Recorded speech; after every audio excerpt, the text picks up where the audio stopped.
Assalamualaikum guys. So kalau korang nak dengar podcast ni tanpa iklan, korang boleh dengar di Spotify. Dan untuk akses di Spotify hanya RM10 sahaja sebulan. Korang tekan link yang pertama dekat bawah. Korang subscribe di Patreon, automatically dapat akses untuk dengar kat Spotify. Tak ada ads, tak ada iklan. Mana-mana sponsors kita punya iklan pun tak ada. Pure audio podcast full sahaja. Tekan link di bawah. Ataupun kalau korang nak tengok kat sini, jom kita dengar full podcast sekarang.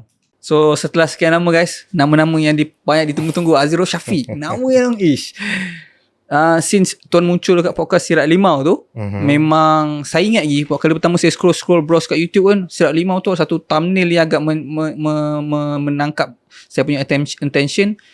Lemas di sungai dah kan, mayat jumpa di sungai ke apa, saya macam tapi saya pula memang jenis, diorang tahu lah, viewer saya tahu lah, yang saya tak akan tengok podcast-podcast yang menunjukkan tetamu yang saya ingin interview juga one day.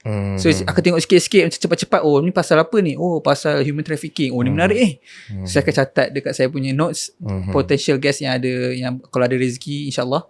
And kebetulan pula lepas episod tersebut, saya pula ramai gila orang request Azirul Syafiq. So saya rasa diorang tengok yang tu, kemudian diorang nak lagi lebih, ataupun maybe nak lebih mendalam ke apa. Sebab saya pun tak tengok yang tu, sebab saya tak nak di-influence saya punya soalan di sini. So mungkin untuk viewer tegar Azirul Syafiq mungkin akan rasa macam Yusan ni tanya soalan dah tahu, tapi sorry guys sebab saya tak tahu lagi. So maybe tuan boleh kenalkan Azirul Syafiq ni siapa sebenarnya? Ya, Azirul Syafiq seorang insan biasa macam orang lain juga. Saya ni latar belakang saya ahli perniagaan lah. Dan ada beberapa perniagaan yang saya jalankan. Dan pada umur saya 20-an, di tahun 2016, saya pun waktu tu pun dah bergiat aktif dalam import export di China. Dan saya juga menjadi konsultan untuk menghubungkan perniagaan di antara Brunei dan juga China. Sehinggalah saya dapat orang Malaysia pertama yang dapat sertifikat Brunei World Record. Kerana saya dah bantu ribuan usahawan di Brunei. Sebab Brunei ni market ni kecil. Mereka tak ada akses direct dengan China. Jadi ketika tu saya selalu pergi China, berjumpa dengan usahawan-usahawan Brunei sana. So why not mereka ajak saya untuk bantu negara dia dari segi usahawan-usahawan. Sebab mereka kalau nak produk semua ambil di Malaysia. Jadi daripada situ saya memang terlibat aktif lah dalam perniagaan sehingga hari ni. Dan NGO ni atas dasar permintaan sahabat saya, Datuk Isham, untuk bantu bagi kes-kes human trafficking sejak tahun 2022, Oktober 2022. Waktu itulah perjalanan tu bermula sehingga sekarang. Sampai sekarang pun tak ada masa kan, dengan urusan peribadi, dengan urusan perniagaan, termasuk dengan urusan NGO. Ya, sebab macam kita cakap tadi sebelum kita shoot, kita sebenarnya dah start cuba untuk susun podcast ni lama kan. Dah saya rasa lebih dekat setahun kan, ke lebih mungkin. November tahun lepas. Setahun lah. Setahun. Masya Allah. Okay, interesting. Setahun. So saya terfikir yang tuan cakap tadi, tuan start daripada perniagaan lah kan. And yang tuan masukkan perniagaan China tadi tu, maksudnya tuan ekspor tu menjual di Malaysia ke? Daripada China barang ke Malaysia? Semua produk yang ada di China, saya dan rakan kongsi saya orang China, dia ada warehouse, ada buat shipping. So kita menghantar semua produk-produk ni direct masuk ke Malaysia sehingga penghantaran ke depan rumah lah, door to door service. Oh, and maksudnya tuan menjual secara online lah? Tak. Oh tak, tapi saya hanya supply. Maknanya contoh, waktu tu orang Malaysia ni persatuan-persatuan penjaja ataupun usahawan-usahawan kecil, waktu tu pasaran China tak ada ramai lagi orang troker lah. Ada, tapi tidak meluas. Banyak yang waktu tu bergantung sepenuhnya dengan GM dan juga Kenanga. Ada juga Chowkit. Dan ketika itulah apabila ramai nak menceburi bidang ni dan nak order direct dari China, tetapi mereka tak tahu macam mana proses urusan termasuk dengan tempat untuk order. Di China ni ada tempat pemborong, ada tempat runcit dan sebagainya. Kadang-kadang kalau kita pergi ke satu tempat tu, dia ada satu gudang besar yang jual produk sama. Jadi kita kena pandai nak tengok mana supplier yang paling murah, yang paling jaga kualiti dan tak menipu. Itu pun kena ambil tahu juga. Tak boleh sesuka hati. Waktu tu ramai yang takut nak deal dengan Alibaba. Alibaba ni satu website yang kita boleh order direct dari sana lah, sebab kebanyakannya semua tipu. Oh, Alibaba? Alibaba. Serius lah? Ada yang dalam gambar tu, contoh satu produk ni dengan harga sekian-sekian, apabila sampai produknya betul tapi kualitinya kualiti yang paling rendah. Jadi sebab itu ketika tu ramai yang nak menceburi bidang ni, maka saya pun bantu dia orang. Ada yang pernah saya buat trip pun. Saya bawa peserta berjaya ni, ada yang daripada Malaysia, daripada Brunei dan sebagainya. Saya bawa tengok bagaimana market di sana waktu tu. Dan ramai jugalah, tak terkira ramai. Kalau di Brunei tu saya jadi konsultan saja pun dah beribu orang belajar dengan saya. Dan sekarang ni market di Brunei dah turun. Dulu waktu saya pergi tahun 2017-2018, satu power bank harga dia 100 Brunei dolar. Bersamaan di Malaysia waktu tu rate 2.6, 2.8 waktu tu. Maknanya mahal. 200 lebih untuk satu power bank. Tapi kita kalau rate kan kembali ke Malaysia lah, memang harga dia mahal lah. Sedangkan di China kita boleh dapat lebih kurang 10 Brunei dolar. Jadi apabila pendedahan ni berlaku, ramai yang boleh ambil direct di sana. Sebab sebelum ni usahawan-usahawan Brunei pun ambil di Kenanga. Semuanya ambil di Malaysia. Tak ada lagi waktu tu mereka direct ke sana tak ada lagi. Jadi dan Malaysia pun daripada China. Jadi apabila ramai yang saya dah bantu, kadang-kadang saya tak perlu bawa dia pergi China. Ketika saya punya program untuk saya mendedahkan bagaimana market di China dan sebagainya, yang datang waktu tu 80 orang, 100 orang, 120 orang, saya bagi tahu lagi tips macam mana kamu nak beli barang kat sana, lokasi, sehinggalah kalau kamu nak naik metro tu, MRT tu, kamu nak masuk terminal mana, exit kawasan mana, itu pun saya bagi tahu. Pusat borong, contoh pusat borong gadget, nama tempat tu Nangfang Dasha. Okay, exit A, Cultural Park, macam-macam. Itu contoh-contoh dia lah. Dan ada juga yang tak perlu ikut saya. Daripada kelas yang dia join, akhirnya dia berjaya pergi sendiri. Itu pun ramai juga. Jadi kesan dia selepas beberapa tahun, saya pergi pada tahun 2019 sebelum COVID, saya pergi ke Gadong Mall, saya nampak perbezaan harga. Kerana ketika tu ramai orang berlumba-lumba untuk supply barang. Dan sehingga waktu tu, apa yang terjadi? Waktu tu di Brunei ni, saya tak tahu nak turun barang kat mana. Sebab kalau daripada China nak hantar ke Brunei, kan, saya tak tahu port mana kita nak hantar semua barang-barang kargo ni. Jadi shipping kami ni tersangkut, tak tahu lagi ada akses ke Brunei terus. Tapi dia akan kira ikut currency rate Brunei lah, Brunei dollar kan. Jadi harga dia agak tinggi untuk setiap CBM. Jadi saya cadangkan kepada semua yang order barang, kita turunkan barang ni di Limbang. Maknanya kalau di kawasan Brunei ni tak besar. Kalau kawasan Bandar Seri Begawan di atas, dia bersepadan dengan Limbang, Sarawak. Jadi sana ada port. Jadi kita turunkan barang di sana. Kalau di kawasan Kuala Belait, di daerah yang paling hujung, dia sepadan dengan Miri. Jadi di situ pun kita turunkan apa-apa penghantaran ke Miri dan juga ke Limbang. Bermakna sepadan di bawah dan di atas. Jadi bagusnya pula kalau mereka berurusan di situ, harga kubik meter gunakan duit RM. Jauh lebih murah. Dan lagi satu, custom di Brunei ni, kalau rakyat dia lah, belilah barang apa-apa. Contoh barang sampai 10 karton, 20 karton, mereka pun ambil lah Hilux ke dan sebagainya, bawa. Tak perlu bayar cukai pun. Uish. Custom Brunei memang dia agak, mungkin bagi saya negara dia dah cukup kaya kan.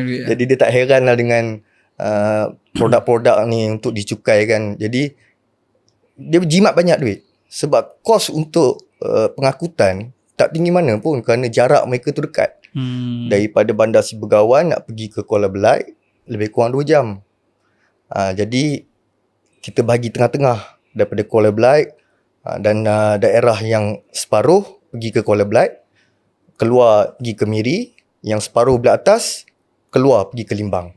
Jadi kedua-duanya lokasi yang berdekatan, pembayaran pun menggunakan duit ringgit dan mereka hanya perlu sediakan lori, Hilux atau van untuk pick up barang sendiri. Ketika tu saya ada address rakan saya di Miri dan rakan saya di Limbang. Saya parking semua barang kat rumah dia orang. Kat rumah Kat rumah dia. Jadi keuntungan dia apa pula? Dia kira lah contoh satu carton RM10. Lebih kurang macam tu. Ada yang carton besar RM10, carton kecil RM5.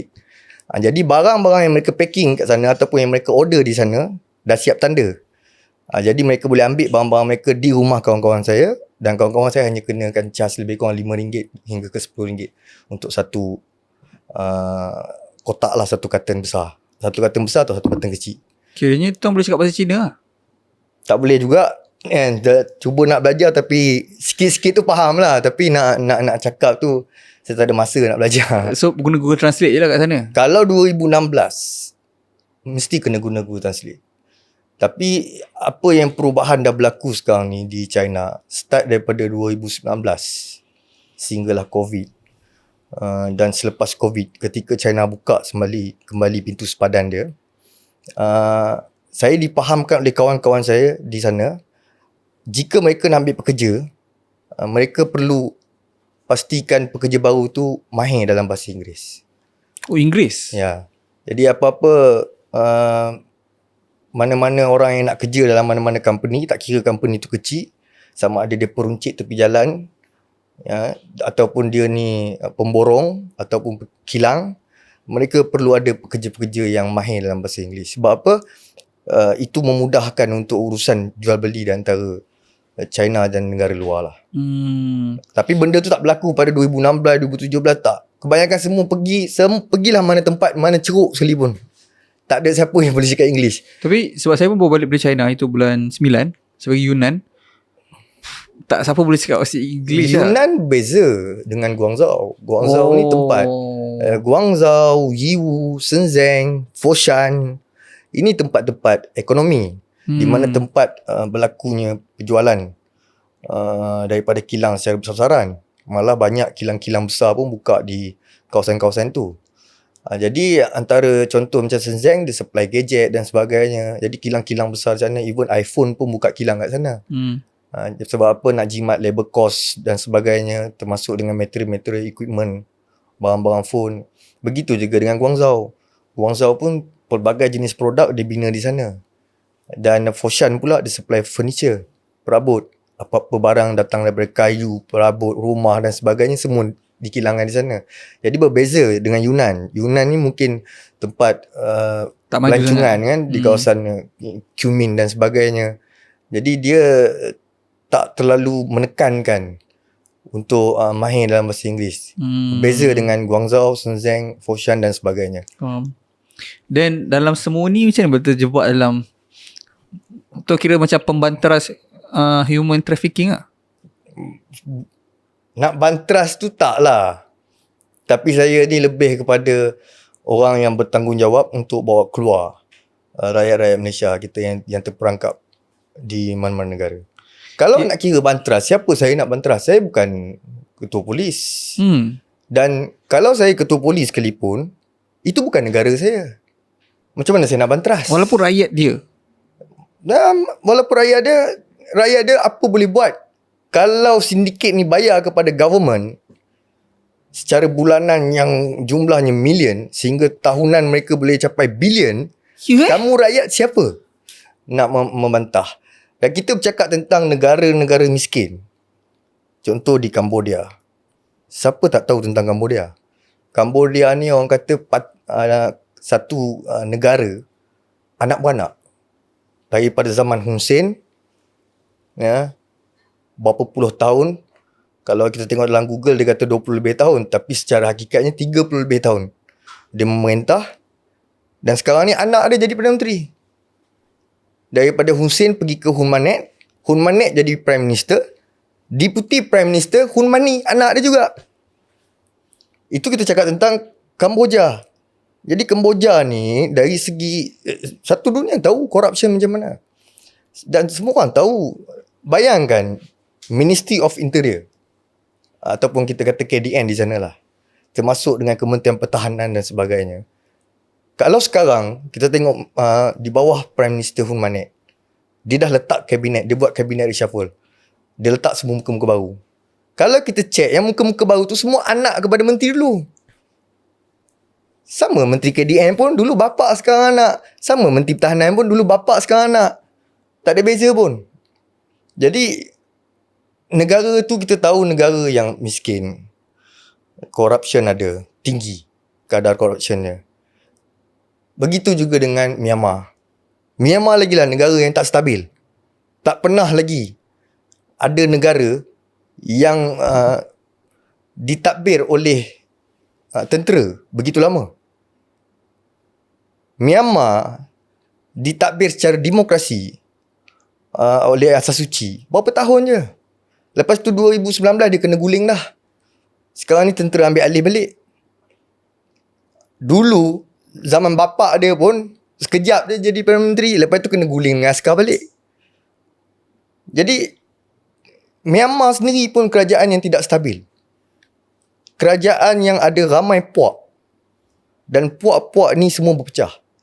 Sehinggalah pada masa sekarang di Myanmar hanya 40% kerajaan pusat kontrol wilayah. Lagi 60% wilayah itu dikontrol oleh puak-puak pemisah, puak-puak bersenjata, kumpulan-kumpulan etnik yang melawan kerajaan. Dari segi kepimpinan kerajaan pusat, korup. Tak boleh pakai.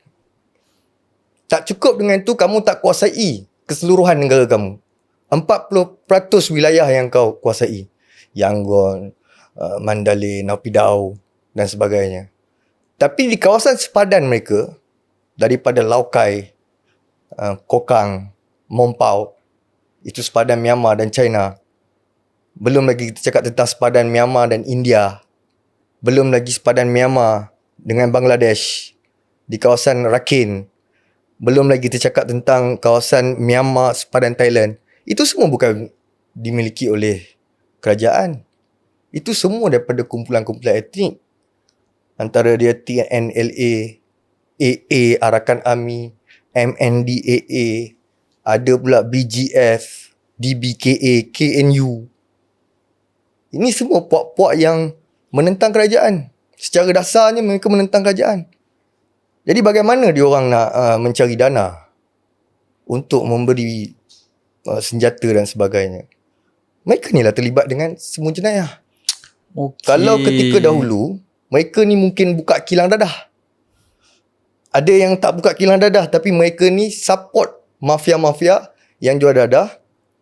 Boleh buka kilang tempat aku, bayaran sekian-sekian, dan perlindungan aku berikan. Jadi daripada situlah, kalau kita tengok pengedaran dadah ni sangat tinggi di kawasan sepadan antara Myanmar dan Thailand. Tapi sekarang dadah pun dah tutup kedai lah. Semua buka scam. Scam lagi untung. Sebab saya pernah cakap, kalau Pablo Escobar tu hidup lagi, Pablo Escobar pun takkan jual kokain lah. Dia akan buka pusat skema. Pusat apa? Pusat skema. Jap. Pusat skema tuan. Ya. Okay, tapi sebelum saya masa pusat skema, macam mana tuan boleh terjebak dalam selamatkan orang yang kena human traffic? Dia waktu apa tu, permulaan dia? Waktu tu 2022 lah, pada ketika tu baru lagi saya jumpa dengan Datuk Hisham dan juga waktu tu Tan Sri Musa Hassan pun masih aktif lagi. Jadi perkara ni dibincangkan. Kerana dari segi, kalau kita gunakan saluran undang-undang, ataupun kita nak minta bantuan polis, corruption di negara tu menyebabkan polis di sana pun tak boleh buat apa. Contoh apabila ketika tu rakyat Malaysia banyak terperangkap di Myanmar, di Laos, Golden Triangle. Siapa tak tahu Golden Triangle ni kawasan apa? Golden Triangle ni kawasan yang paling digeruni di Asia. Golden Triangle ni adalah tempat terbesar makmal dadah. Tapi sekarang kalau pergi Golden Triangle, mana ada makmal dadah lagi? Makmal dadah sekarang ni dah orang buat kat Tachilik, Myanmar. Golden Triangle semua pusat scam. Tokek dadah pun tutup kedai. Bukan bankrupt. Tukar operasi. Buat bisnes yang lebih tidak merisikokan, malah untung lebih melipat gandakan. Bukan susah, gaji pun tak payah bayar. Aku trap kau. Kan? Aku offer kau gaji tinggi. Sekali kau datang Bangkok, aku pasang budak aku, kidnap kau.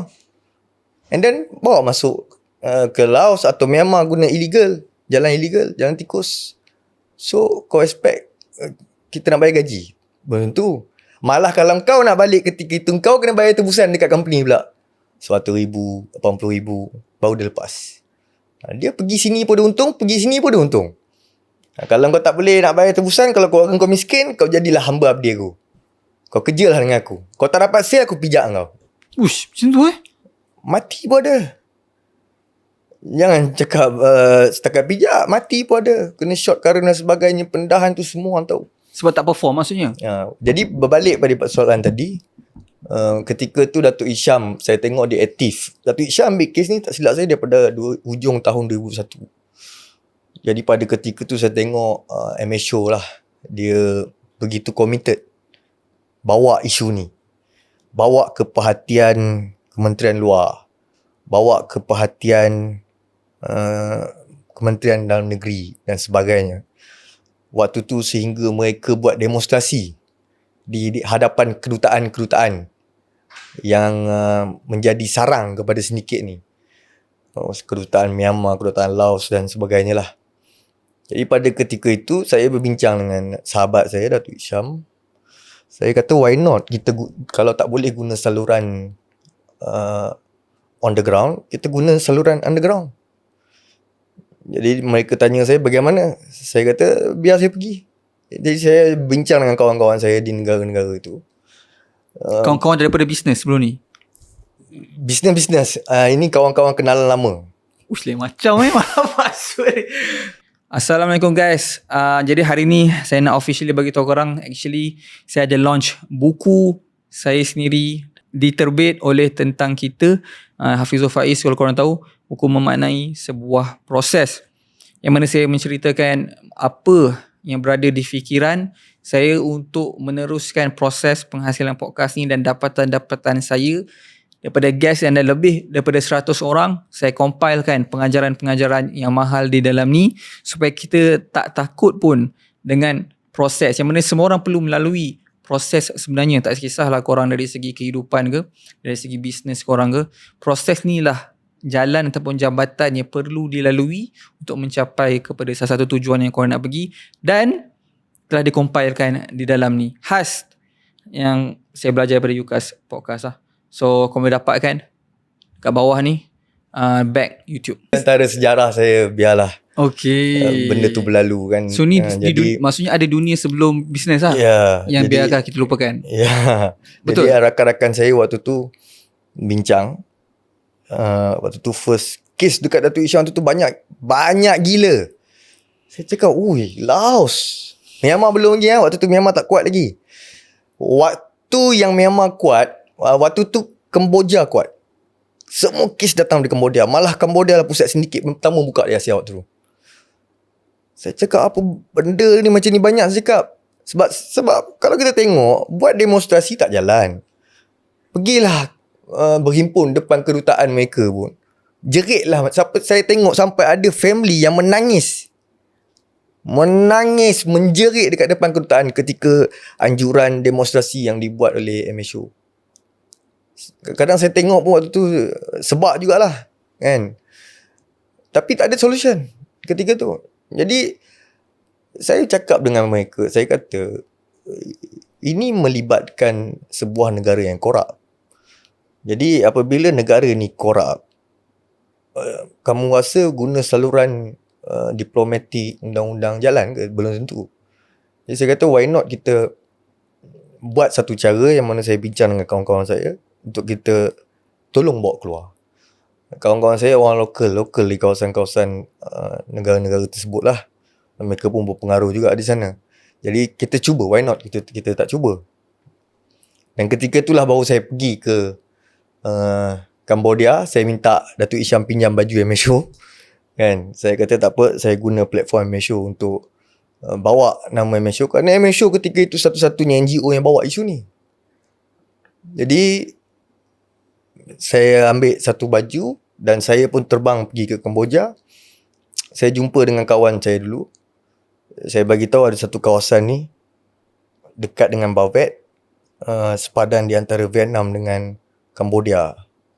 First case tu saya selamatkan 7 orang Johor. Dan saya ketika tu saya bawa, saya suruh rakan saya bawa satu van untuk nak ambil mereka. Dan ada beberapa kereta escort van tersebut. Sebelum tu ada satu Mak Saleh ni, nama dia Alan. Dia ni daripada International Justice Mission, satu pertubuhan di bawah UN, United Nations. Jadi kedutaan, waktu tu hari pertama saya sampai ke Cambodia, saya buat perjumpaan dengan Duta Besar Dato' Eldon. Meeting dengan Duta Besar dan saya bagi tahu hasrat saya nak bawa keluar mereka. Ketika tu Dato' Eldon terkejut. Dia kata, kau jangan buat hal je kan. Apa kaedah yang nak digunakan? Jadi saya pun bagi tahu mungkin kita akan minta tolong IJM, International Justice Mission, untuk buat sesuatu. Lepas tu IJM ni pun jumpa dengan saya. Dia pun ambil maklumat semua 7 mangsa tersebut. Tapi satu masalah ketika tu, proses mereka nak submit laporan tu, nak minta tolong penguatkuasa pula daripada Cambodia, mungkin di bawah Kementerian Dalam Negeri, perlu ambil masa 2 ke 3 minggu. Saya cakap saya tak boleh tunggu. Tak apa, plan ni ke tepi, saya guna plan saya. Jadi waktu tu lah saya standby kereta dan sebagainya. Dan terus pergi ke lebih kurang 3 jam daripada Phnom Penh, daripada capital city, pergi ke kawasan Bavet tu lebih kurang 3 jam. Sampai di sana saya terus bagi tahu dia, kau turun je. Saya cakap dengan mangsa tu lah. Oh, ada kontak direct? Mereka bukan duduk dalam penjara tak pakai telefon. Semua orang pakai telefon, hidup macam biasa. Cuma bukan macam penjara Malaysia. Mereka duduk dalam penjara, tapi bukan macam dalam penjara Malaysia. Sampai apa pun tak boleh. Mereka memang duduk di dalam penjara yang mereka tak boleh keluar.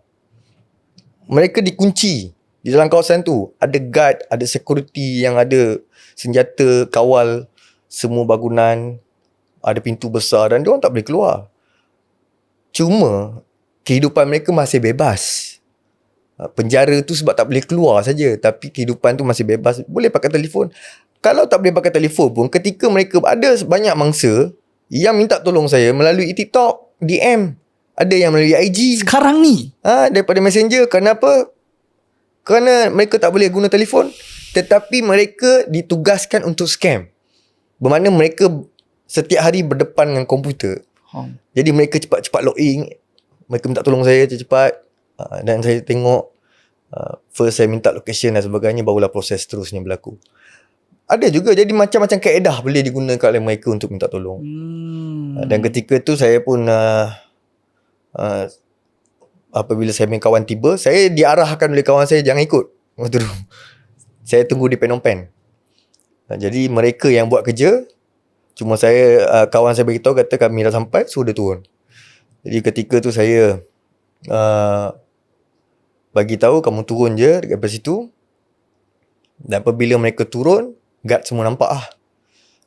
Ni first dalam banyak kes ni yang pertama okey, dia turun lepas tu. Dan ketika tu mereka call saya, mereka kata, tuan, ni semua guard di bawah. Saya cakap, jalan je. Kau jangan peduli, mereka jalan je. Dan ada beberapa guard yang bertindak agresif lah waktu tu. Mereka nak tahan. Ada yang potongan cota dan ada yang pegang ni kan. Tapi kawan-kawan saya pun turun juga Mereka pun bukannya datang saya saja. Mereka pun ada juga yang saya tak boleh cerita lah. Jadi mereka pun turun, mereka pun bagi amaran, kata kalau try kau tahan mereka. Jadi kalau kau berani, kau angkat senjata kau tahan mereka. Dan kawan-kawan saya pun boleh buat perkara yang sama. Dan ketika tu ada sedikit perbelahan berlaku, tapi alhamdulillah semua mangsa masuk ke dalam van tanpa diganggu pun oleh security guard. Malah ketika mereka pusing kereta, ada satu kereta yang cuba nak follow tapi telah dikepung oleh kawan saya, oleh tim yang lain di belakang.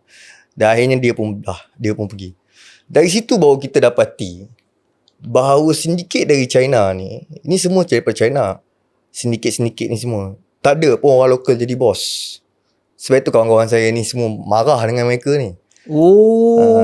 Sebab mereka ni orang luar yang buat onar di negara mereka. Mereka ni adalah kumpulan-kumpulan mafia dari China yang tak boleh buka pusat scam di China. Lalu mereka pergi ke negara-negara miskin ni, offer pada government, buka pusat sindiket, beroperasi, scam orang di negara orang lain. Jadi tak ada pun bos-bos sindiket ni datang daripada negara lain. Semua China. Mereka yang buka. China je? China saja. Saya tak pernah jumpa lah bos sindiket orang India ke, Nepal ke, Bangladesh ke. Even baru-baru ni ada keluar Singapore wanted berapa belas orang tu. Itu semua macai je tu. Itu semua pangkat manager, bukan bos pun. Mereka tu, saya tahu company mereka kat belah mana, kat belah-belah Sihanouk sana. Sebab saya pernah bawa keluar orang Malaysia dari situ. Dan orang Malaysia ni, satu Chinese ni, dia pernah cakap dengan saya yang company dia ni memang banyak Singaporean dekat dalam tu. Sebenarnya Singaporean yang kena scam juga. Dan pada ketika itu baru saya dapati bahawa China punya sedikit ni mereka tak berani mana pun. Tambah kalau nak main dengan orang lokal. Mereka ni nak cari makan, nak cari duit dengan aman.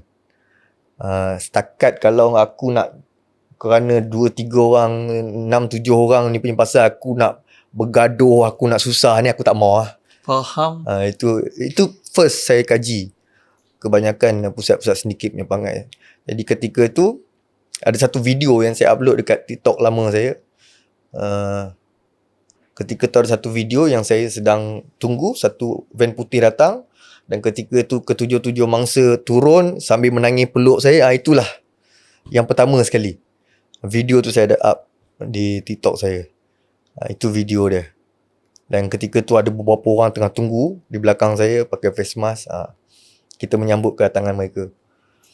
Dan saya pun waktu tu saya maklum pada Duta Besar kita dah berjaya. Dan dia agak terkejut juga. Dan alhamdulillah Duta Besar bantu semua. Sebab mereka keluar, mereka tak ada pasport. Pasport mereka semua dipegang oleh company. Jadi kedutaan lah yang sediakan semua dokumen dan sebagainya untuk proses kita bawa dia orang balik.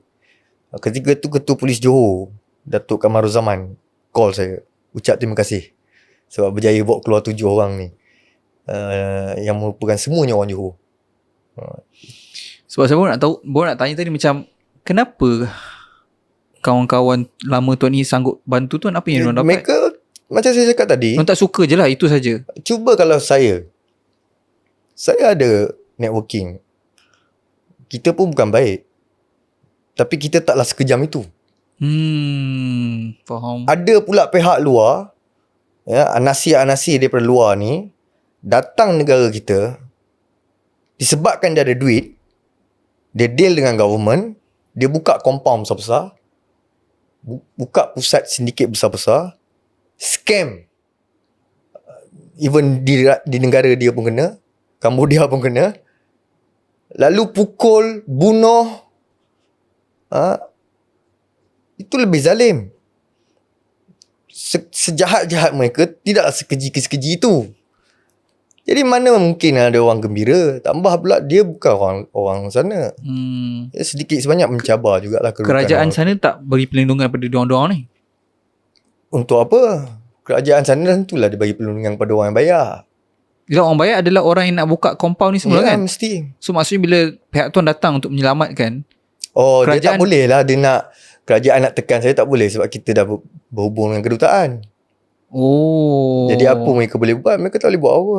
Faham. Kerana saya datang, tempat pertama saya pergi adalah kedutaan. Sebelum pergi sana. Saya dah laporkan pada kedutaan.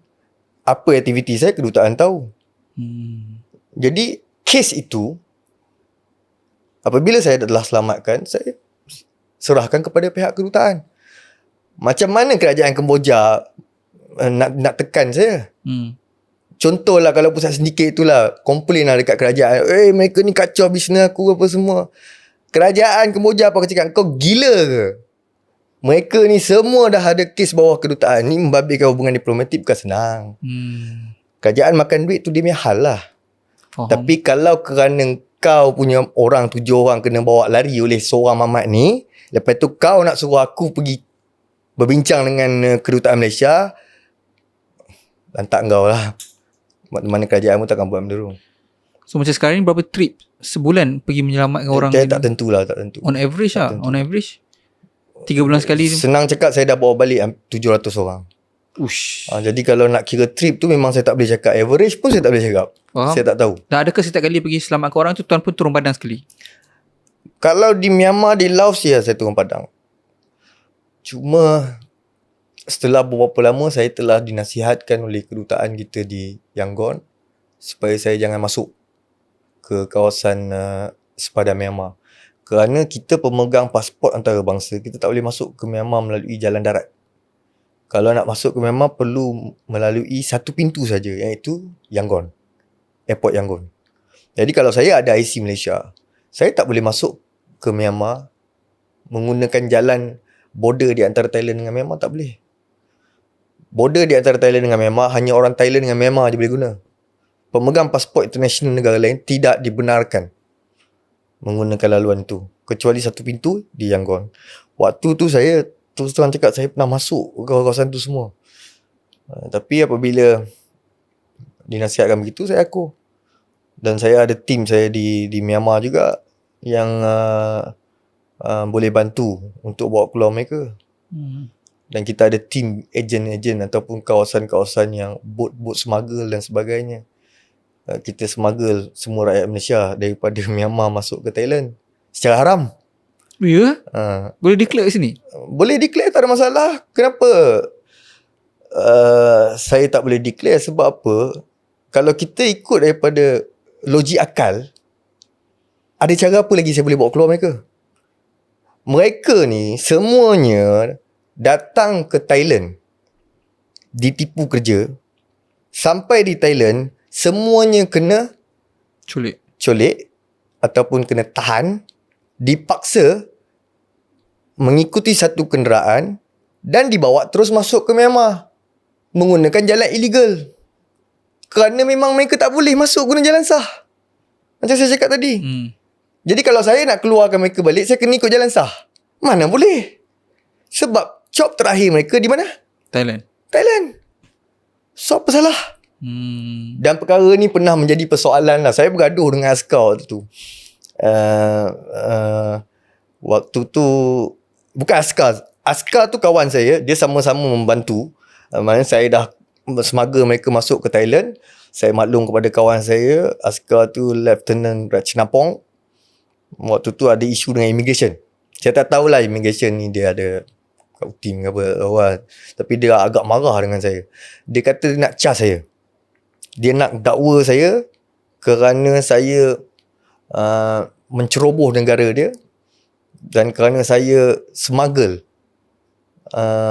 people daripada Myanmar masuk ke Thailand secara tidak sah. Saya cakap dengan dia, kamu bagi tahu aku apa yang tak sah. Saya cakap, kita tahu memang Myanmar sepadan dia sungai macam golok. Apa yang tak sah? Kalau kamu cek pasport dia, last stop dia di Thailand. Cuma dia dibawa masuk menggunakan jalan tikus ke Myanmar. Saya keluarkan dia dari sana, pusat compound, dan saya smuggle dia semula ke tempat yang sepatutnya dia duduk. Dia chop di Thailand, tapi dia dah termelencong pergi ke Myanmar. So salah ke saya ambil dia, letak ke kedudukan asal yang sepatutnya sah di sisi undang-undang? Saya cakap apa salah? Kalau kamu cas mereka kerana menggunakan pintu sepadan antarabangsa kamu boleh cas kata ceroboh, masuk tanpa kebenaran dan sebagainya. Sekarang juga saya balik ke Malaysia, saya akan buat satu sidang media, saya akan katakan Thailand negara tak selamat. Saya akan nasihatkan rakyat Malaysia supaya jangan pergi ke Thailand kerana Thailand ini pintu sepadannya sangat lemah sehingga beratus ribu rakyat daripada seluruh dunia boleh ditipu, dicolek dan menjadi mangsa di pusat sedikit di sepadan dia. Kalau saya cakap macam itu, akan ada efek kepada negara kamu, saya cakap. Negara kamu bergantung sepenuhnya kepada turism.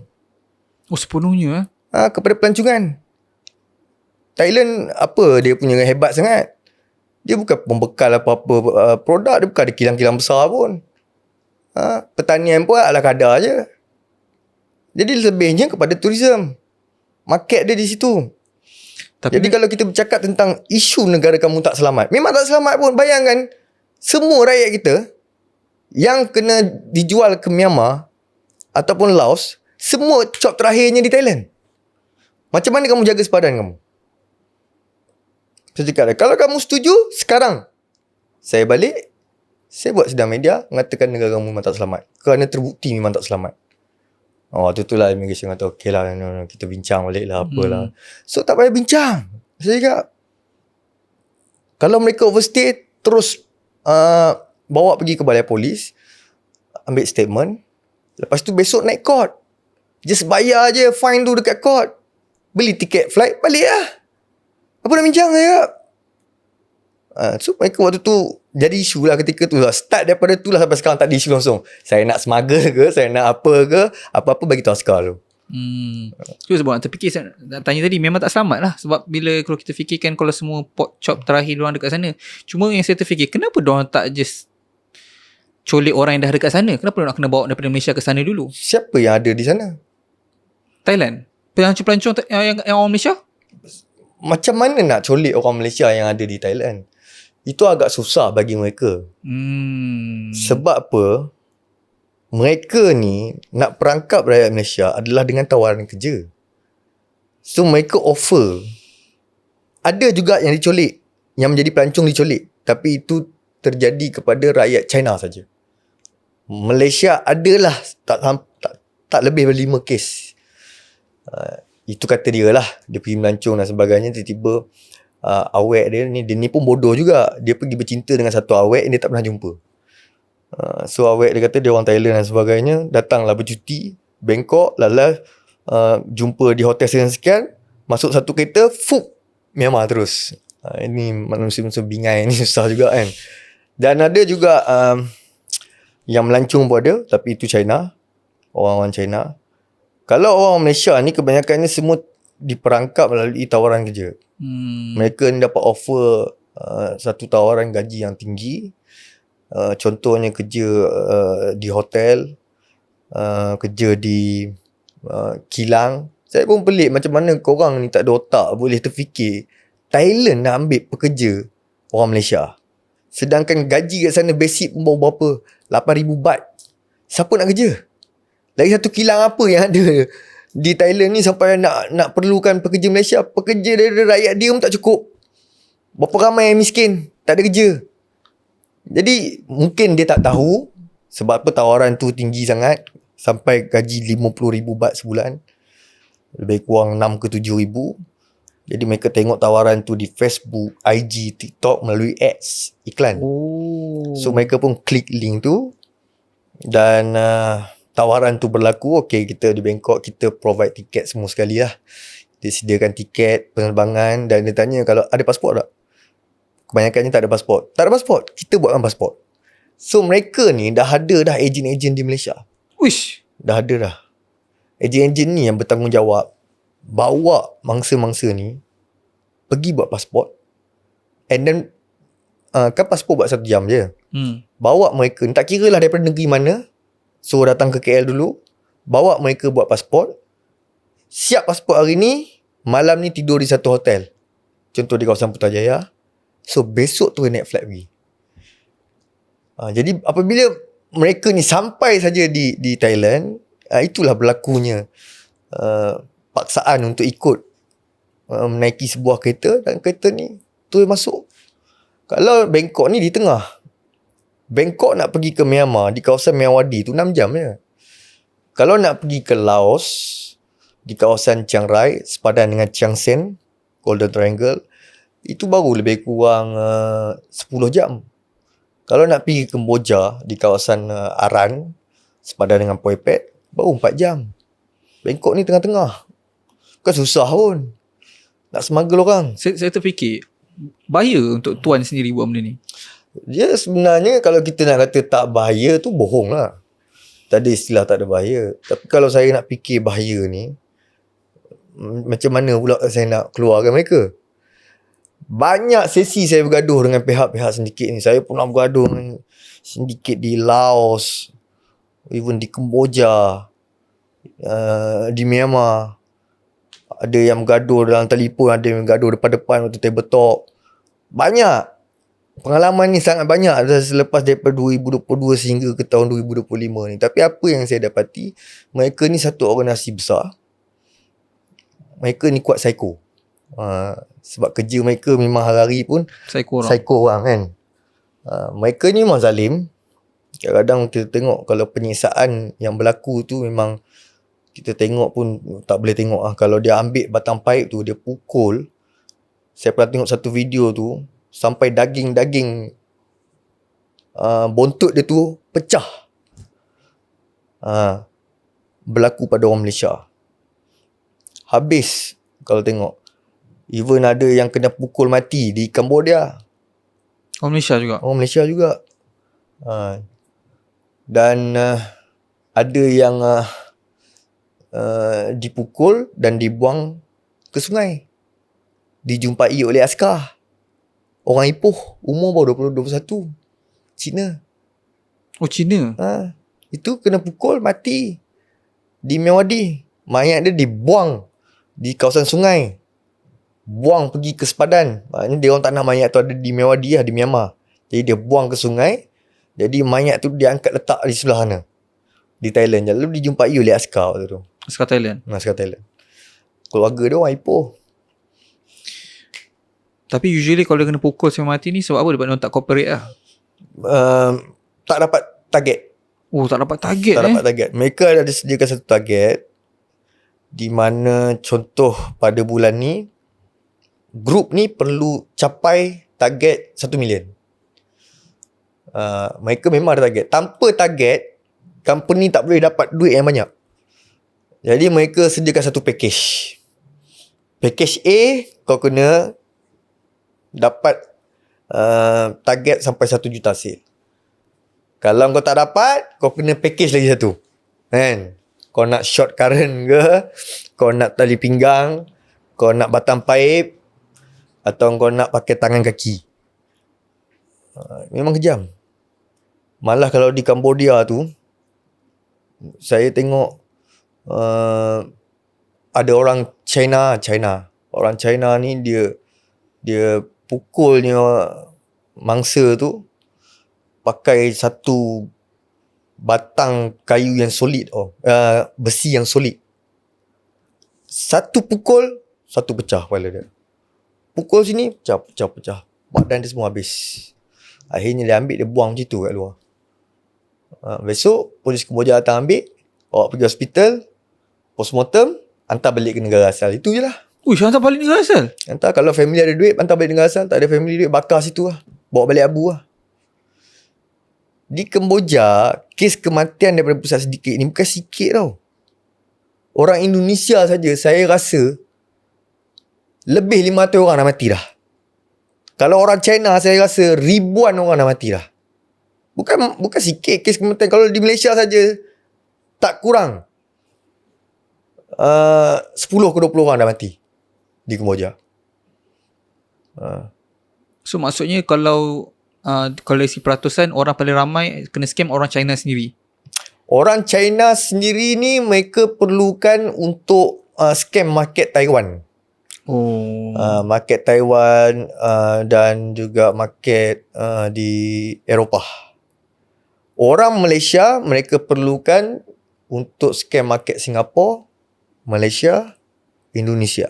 Assalamualaikum guys. Pernah tak lepas korang makan je, korang rasa mengantuk, letih, perut bloated dan asyik craving je benda manis? Ramai tak sedar bila usus ni bakteria di dalam tu tak seimbang, berat badan akan cepat naik. Mudah lapar pula tu, rasa tak bertenaga langsung sepanjang hari tu. Glonova ni mengandungi prebiotik, probiotik dan postbiotik, semua kita combine dalam satu minuman. Ada inulin, tributylin dan juga bakteria baik yang menyokong untuk membantu keseimbangan usus. Cara minum pun sangat mudah. Korang ambil 2 sudu sahaja, bancuh dengan air sejuk ataupun air room temperature, ambil 2 kali sehari. Dah lah sedap dan mudah untuk diamalkan setiap hari. So kalau korang ada masalah-masalah ni, perut tak selesa dan sebagainya, korang boleh terus amalkan Glonova ni sebagai rutin harian anda. Just tekan back dekat YouTube sini. Kita ada 2 flavor, ice lemon tea dan juga berry. Pilih mana yang korang suka.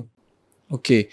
Dan usually diorang scam apa? Scam yang macam kita kat Malaysia ada yang kena crypto, call. kalau kat Malaysia saya bagi tahu yang call LHDN, pejabat pos, yang menyamar jadi polis, yang Shopee, semua dari sana. Oh, semua dari sana? Semua dari sana. Mereka beroperasi di sana.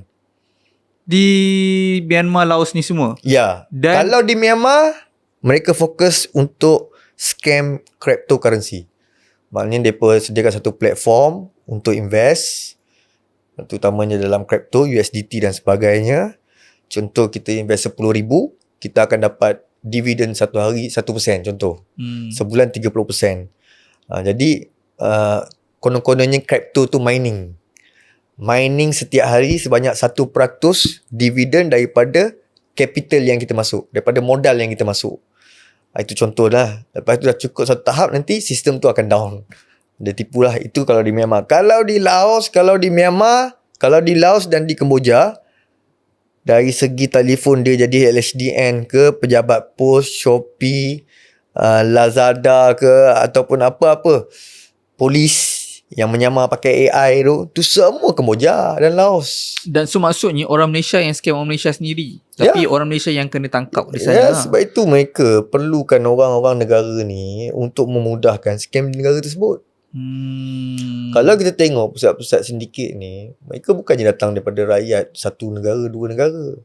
Kadang-kadang satu bangunan ataupun satu compound tu lebih kurang 15 ke 20 negara. Bayangkan wakil 15 ke 20 negara tu, rakyat-rakyat, orang-orang yang daripada 20 negara itu ditugaskan untuk scam 20 negara tu lah. Dan bukan kadang-kadang India. Kalau India, dia bukan scam India saja, dia scam Sri Lanka, India, termasuk Nepal, even Myanmar pun ada juga yang boleh cakap India. Itu kerja-kerja dia orang lah. Orang kaya lah. Sebab Myanmar di Yangon ni orang kaya. Mereka pun kena scam. Bayangkan saya ada kawan saya di Myanmar ni, usahawan, dia pun kena scam. Dia kata setakat yang call-call tu bukan berlaku di Malaysia, di Myanmar pun ada. Elok lah negara kau jadi pusat. Saya cakap okay, saya interesting nak tahu kan, usually kalau kita fikir logically kan, diorang ada target katakan sale 1 juta. So maksudnya mestilah diorang pun ada kelas yang diorang ajar specifically. Okay, untuk orang yang baru masuk, contoh dia ni baru diperangkap, sampai di Thailand, Bangkok, lalu ikut satu kenderaan dan dibawa terus masuk ke Myanmar. Kebiasaan 2 minggu telefon akan dirampas kerana dia perlu fokus untuk training. Ada satu kelas training dia. Kelas mereka sediakan semua modus operandi, termasuk semua apa-apa cara bagaimana untuk proses scam ini berlaku, dan mereka akan ajar bagaimana guna sistem ataupun software itu. Software tu dan sistem semua datang dari China. Even mesin untuk AI pun, satu mesin tu, sistem AI tu, harga dia duit Malaysia lebih kurang 2 ke 3 juta. Itu pun mereka ada. Contoh, kalau mereka nak scam seseorang, contoh dari segi video call dan sebagainya, mereka boleh guna sistem tu dan mereka boleh ubah muka mereka menjadi siapa yang kamu nak. Tetapi orang yang bercakapnya, mimik mukanya macam ni. Faham. Tapi bila connect dengan sistem tu, 100% saya jadi orang yang Dia orang nak. So ketika itulah kita ajak orang melabur lah, itulah. So orang confident, video call, meeting. Siap ada meeting room. Jadi kita pun sangka kita ni meeting dengan Elon Musk ni kan. Kita meeting dengan Elon Musk, ada meeting room online. So kita bagi tahu kita nak buat projek sekarang, nak invest di sini. Jadi berapa korang boleh nak masuk, share, berapa deposit. Cukup kita dah masuk. Duit pelaburan tu, sistem tu down lah. Saya baru je tadi dapat semalam dapat ada orang hantar WhatsApp kat saya satu link. Dia cakap, "Saf, cuba tengok ni." Yang hantar ni siapa tahu? Tetamu podcast saya lah. Saya tengok ni, doktor. Saya buka link tu, saya tengok video. Diorang telah ambil satu segmen dalam podcast ni dan diorang telah meng-AI kan guest dan saya mempromosikan satu produk kesihatan. Dan di tahap real tu saya memang tak boleh brain. And dia cakap dia dapat daripada kawan dia punya mak nak beli. Dia cakap sebab dia tahu doktor ni kan, so dia hantar ke anak dia, betul ke produk ni kan. Dan dia nampak, saya tanya kat mana nampak, saya pun tak nampak video tu keluar FYP ke apa, datang daripada ads. So maksudnya benda ni tu yang kita tahu, yang diorang buat targeting yang kita tak tahu siapa. So macam nak banteras, memang there's no point untuk cuba lawan kalau kita fikir logically. Sebab kalau target dia makcik-makcik macam tu, makcik-makcik ni bukan boleh bezakan AI ke tak? Ya, itu target kebanyakan semua selama pengalaman saya di 4 negara termasuk Vietnam. Vietnam tak banyak kes, saya keluarkan habis semua. Tak ada dah. Sekarang dah tak ada. Pengalaman saya, average untuk umur yang mereka nak scam ni adalah daripada 45 sehingga ke 65. Itu adalah average umur yang mana mereka ni ada simpanan duit. Mereka tak layan nak scam orang umur 21. Kalau setakat umur 21-20 ni dia call lah. Kamu ni ada buat jenayah ni, kamu ni terlibat dengan saman, saya daripada mahkamah. Itu ya untuk average umur yang macam tu. Tapi untuk scam dalam satu amount yang besar, pelaburan dan sebagainya, itu semua average umur 45 sehingga ke 65. Dan kebanyakannya 70% berjaya scam. 70%? Ya, berjaya scam. Sebab itu kalau kita tengok dalam banyak berita, yang paling banyak kena scam semua pesara kan. Apa umur 50, umur 60, ada yang bagi tahu habis duit pencen saya lah, duit pesara saya lah, kena scam. Pergi tanya Bukit Aman bahagian komersial kan, paling banyak yang kena scam dalam jumlah yang besar ni umur berapa? Majoriti umur ni. Sebab mereka ada duit, mereka ada simpanan. Dan mereka ni mudah ditipu kerana mereka ni bukan hidup di zaman AI. Zaman kita, dalam keadaan umur-umur yang kita ada sekarang, kita ni sangat alert dengan sistem AI dan sebagainya. Tapi tidak bagi mereka. Mereka ni tak pernah terdedah dengan AI. Malah kalau kita tengok video, kita boleh bandingkan ini video real atau AI. Tapi tidak bagi mereka. Average umur 45 hingga ke 65, mereka percaya itu video betul. Sebab kehidupan awal mereka tidak terdedah dengan perkara ini. Jadi sebab itu, bila saya tanya kepada company-company yang saya dah bawa keluar, kamu kerja situ berapa paling banyak kamu pernah tipu? Dia kata dia pernah tipu sehingga 2 ke 3 juta satu orang. Kebanyakannya semua pesara yang mana mereka ni penjawat awam. Majority. Di Golden Triangle mereka berjaya scam majoriti semua pesara kerajaan. Penjawat awam lah. Mana dapat data? Phone semua data tu? Beli pada bank. Serius ada bank yang menjual data-data ni kepada company scam. Serius? Ya. Satu data, satu maklumat, contoh, satu individu harga dia RM50 data itu. Jadi contoh kalau dia jual 1,000, 20,000 maklumat ni, mereka beli. Baru berapa je modal dia keluar. Dia ikut negara. Ada rate yang murah. Kalau rate Singapura mahal. Satu individu untuk data dia mencecah, kalau duit Malaysia ni RM100. Kalau orang Malaysia RM50 ke RM80 satu. Tapi sekali jual bukan sikit sekali jual 10,000 individu punya data. Sekali jual. Tu dia tahu nama kita semua terus kan? Minimum 10,000 data sekali jual. Tak. Saya tak boleh brain. Maksudnya, semua macam, okay, benda ni cara tuan cakap macam semua orang tahu je bank yang jual? Saya tahu yang bank jual data ni kerana saya pernah bawa keluar satu manager. Dia ni dah terperangkap situ lama. Mula-mula dia kena pukul sampai dia tak tahan sebab tak dapat target. Tapi dia ni orang yang pandai komputer. So, dia terpaksa scam sehingga dia dapat satu seal yang tinggi. Dia dapat berapa million ke? Jadi bos naikkan pangkat terus pergi ke manager. Bila dia naik manager, baru dia tahu data-data yang digunakan tu semua dibeli oleh pekerja-pekerja bank yang korup. Oh, pekerja bank yang korup. Daripada situ. Data kita ni terdedah. Data kita ni bukannya 100% dilindungi pun. Cuma ianya taklah terdedah sehingga mudarat pada kita. Apa yang scammer ni ambil kesempatan, dia gunakan data kita bukan untuk buat apa-apa pada kita pun. Dia gunakan data kita, dia beli data tu daripada pihak lain, agensi lain. Dia gunakan data kita untuk scam kita. Kalau kita bodoh, kita habis lah. Kalau kita bijak, tak ada masalah, selamat. Even data kita terdedah pada sesiapa pun, bagi saya, itu bukan risiko yang tinggi. Risiko yang tinggi apabila kita bebal. Mudah terpengaruh ataupun terperangkap dengan taktik-taktik scammer ni semua. Apa kes yang paling crazy sekali? Banyak jugalah. Kalau kes crazy ni banyak. Di Golden Triangle ada satu video tu saya pernah up yang saya bergaduh dengan satu China lah, bos China di Golden Triangle, Laos.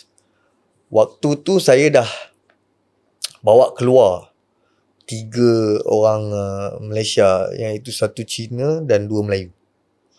Saya dah bawa keluar. Saya tempatkan mereka ni ke satu guest house milik rakan saya. Memang company dia boleh pergi. Contoh kalau saya ambil mereka, saya letak di tempat mana-mana hotel, mereka boleh ambush hotel tu bawa keluar balik. Tetapi tidak dengan guest house saya.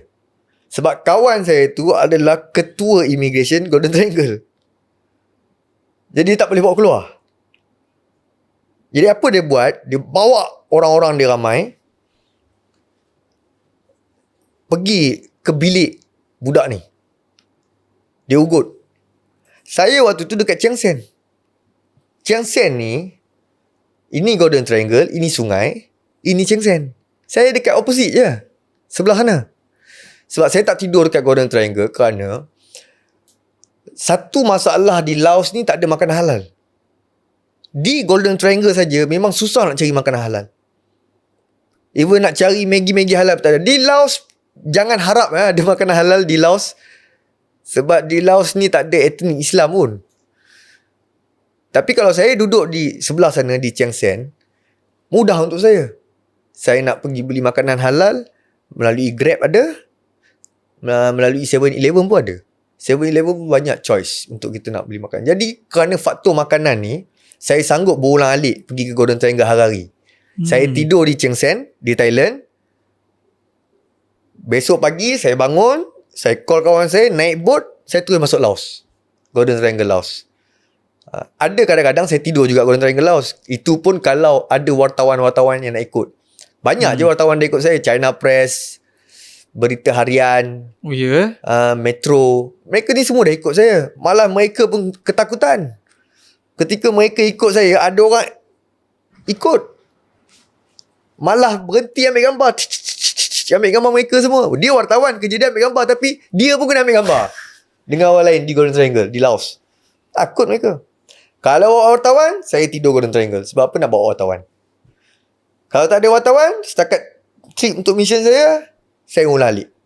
Jadi ketika tu saya dah di sebelah. Perkara itu berlaku pada pukul 10.30 malam. Saya mana boleh masuk dah. Custom dah tutup. Oh, ada waktu tutup dia. Immigration dah tutup. Nak cop pasport macam mana? Jadi apa saya buat? Saya hantar satu translator pergi. Dia dah kepung lah bilik tu. Saya pun bercakap dalam telefon. Saya maki dia dengan nada yang sangat keras. Saya maki dia, saya cakap. Dan satu orang Chinese tu translate. Cakap dengan China tu. dia nak 80,000 yuan seorang baru dia keluar. Kalau tak, dia akan buat apa cara sekalipun.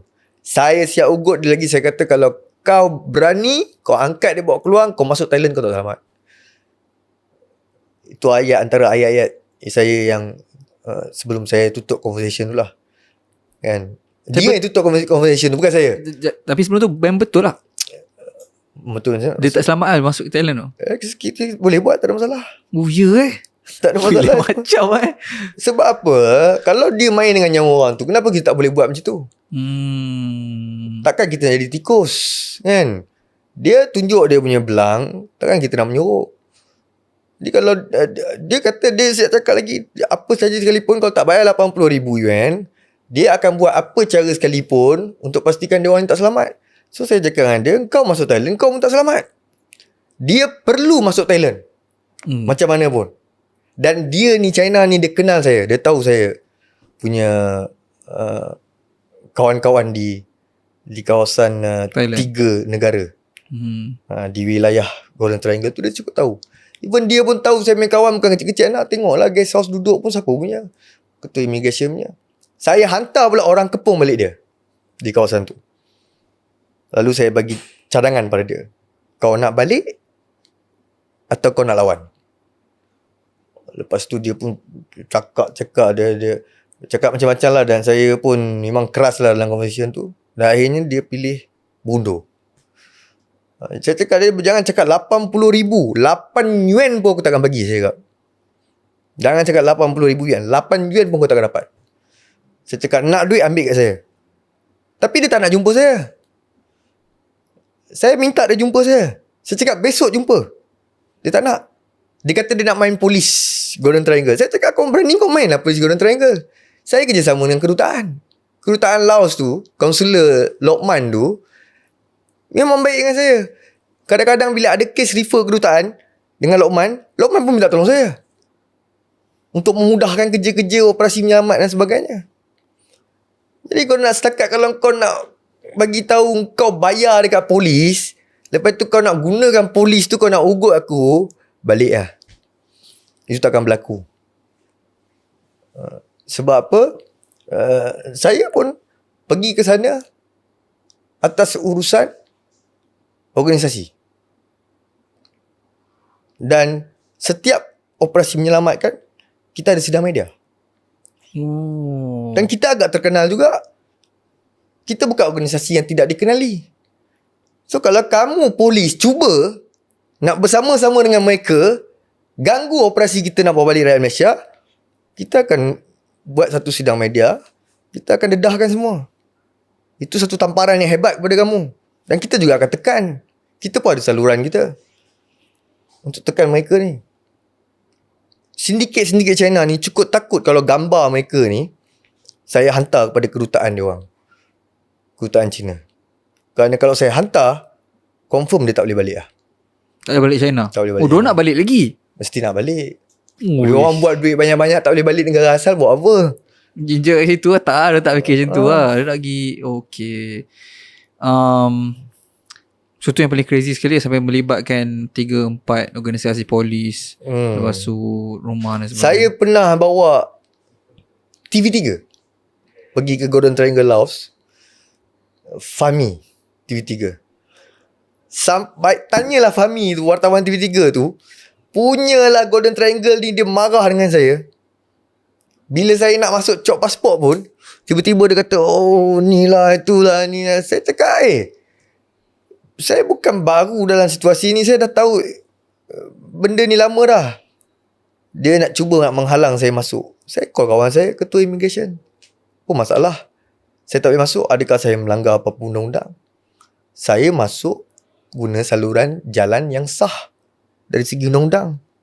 Cuma saya ni buat gempa macam tu pun bukanlah sampai tahap mati, kan? Sampai saya ni membunuh orang ataupun menyebabkan saya ni terlibat dengan aktiviti jenayah, kekerasan dan sebagainya. Jadi apa kesalahan saya di Laos? Adakah saya di blacklist? Tak juga. Jadi bila dia cakap macam tu ni, dia kata okay, kalau macam tu kena bayar satu orang 1,000 baht. Maknanya berapa orang yang ada tu semua kena bayar. Kena kau team lah baru boleh masuk. Dia ingat kita orang tak boleh bayar. Saya cakap boleh bayar. Nah, ambil, chop pasport saya. Saya cakap, Macam tu Lepas tu dia pun dah tak boleh buat apa, dia pun chop masuk. Sampai je tengah jalan tu, saya dengan Fahmi, ada satu roblok askar tau. Nak masuk ke wilayah Golden Triangle tu ada satu roblok askar. Tak boleh masuk. Kereta saya ditahan. Kereta yang saya naik dengan kawan saya bawa sekali dengan wartawan TV3 ni apa semua, ditahan. Suruh parking tepi. Pasport saya, pasport kawan-kawan saya, semua kena ambil. Saya pun gelak lah. Saya cakap apa masalah? Dekat immigration pun macam tu juga. Dah sampai sini, lagi berapa langkah je nak masuk ni wilayah Golden Triangle ni, korang punya roadblock tahan aku apa? Dia kata itulah, inilah, ada larangan. Saya cakap larangan apa? Larangan apa yang menyebabkan saya dilarang masuk Golden Triangle? Saksi dia masih hidup lagi, tanya Fahmi TV3. Dia saksi. Waktu tu TV3 hantar wakil untuk buat syuting, tengok pesawat sindiket di Golden Triangle. 1 jam berdebat, bergaduh dengan askar-askar ni. Kau nak tahan tu sebab apa? Lalas call lagi sekali ketua immigration Golden Triangle kawan saya. Lalu diminta pas telefon tu kepada askar tersebut. Udah mereka pula bincang dekat-dekat 15 minit. Itu ni. Last kali tak ada choice, saya boleh masuk juga. Jadi halangan-halangan mereka ni tak lebih kepada psycho je sebenarnya. Dari segi undang-undang saya tak takut. Kalau orang tanya saya, kau berani, kenapa kita tak berani? Kita bukan langgar undang-undang. Cuma cara tu keras sikit lah. Cara yang kita guna ni agak keras sikit. Kalau langgar undang-undang pun orang tak tahu. Tapi kalau dari segi overallnya masih mengikut undang-undang.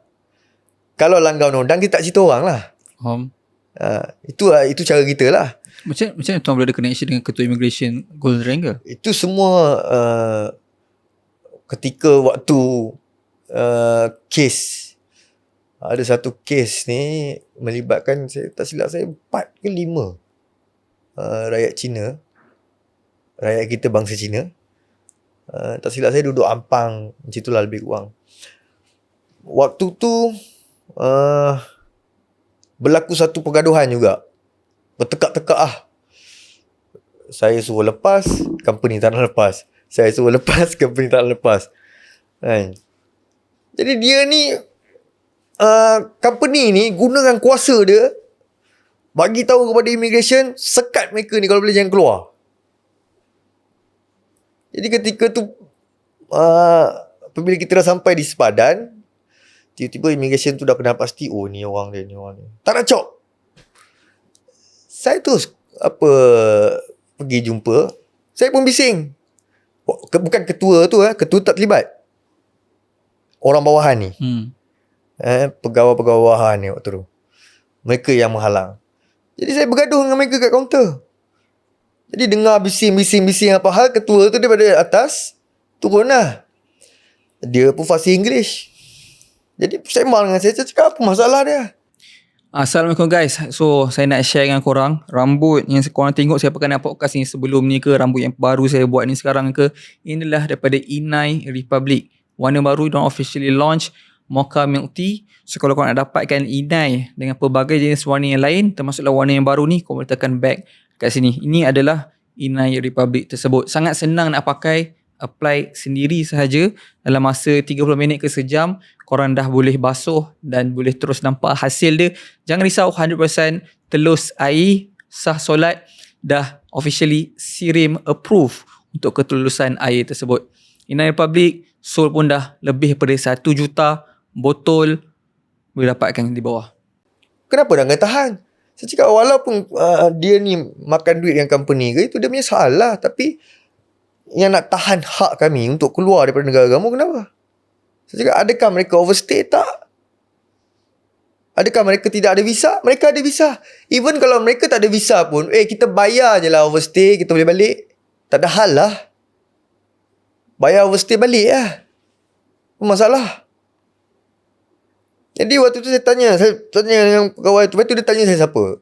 Saya cakap lah, okay, you can search Google, my name, scan. Tengok.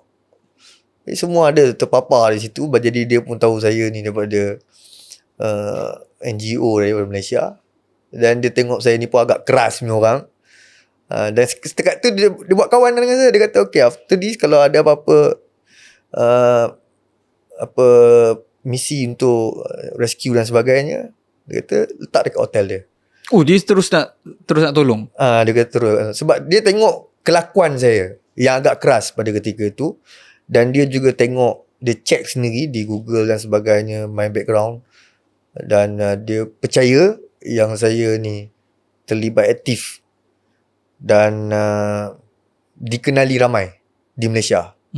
Jadi dia tak nak benda tu risiko kepada diri dia. Sebab dia pun sebagai ketua immigration, dia kena jaga nama baik negara dia dan juga agensi dia.